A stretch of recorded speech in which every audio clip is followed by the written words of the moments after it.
Wajib tahu nih sebagai student asing di Prancis. Kuku, kali ini aku pengen lanjutin nih teman-teman ya, tentang perkuliahan di Prancis. Jadi kemarin itu di video aku sebelumnya aku sempat bahas tentang absensi ya, yang perlu diperhatikan ya kalau misalnya kita kuliah di Prancis itu. Soal absensi itu tergantung dari dosen atau jurusan ya gitu. Jadi maksudnya ada dosen yang biasanya memang strict soal absensi, soal kehadiran, tapi ada juga yang tidak terlalu begitu mempedulikan gitu. Dan kita ada toleransi untuk tidak menghadiri kelas ya, misalnya kalau jam kelasnya itu tabrakan dengan jam kerja.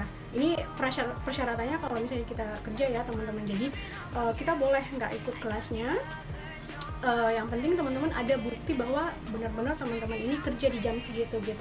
Nah, tapi pada saat ujian wajib untuk ikut ujiannya gitu. Jadi nggak apa-apa misalnya selama 1 semester itu teman-teman nggak masuk kuliah dan datangnya pada saat ujian aja, itu nggak apa-apa gitu ya.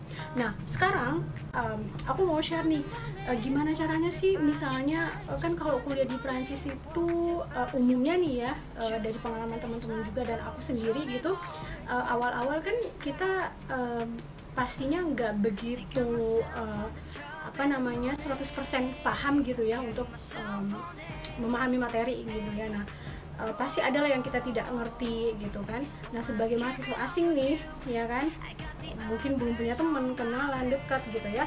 Nah yang teman-teman harus lakukan adalah deketin teman-teman kelasnya gitu ya.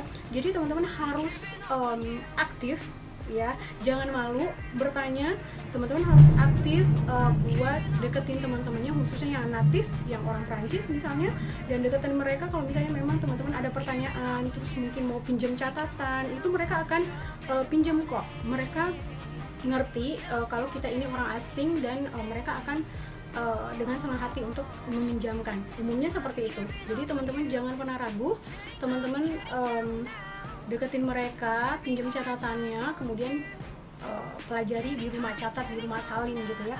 Atau kalau enggak, teman-teman bisa record. Jadi kita boleh merecord misalnya ketika dosen lagi menerangkan. Tetapi jangan lupa teman-teman harus izin dulu gitu. Jadi rata-rata dosen itu ngerti sama mahasiswa asing ya. Jadi kita memang rata-rata tuh nge-record gitu. Tapi jangan lupa untuk izin, karena ada dosen yang memang tidak ingin di-record suaranya gitu ya. Makanya teman-teman harus izin.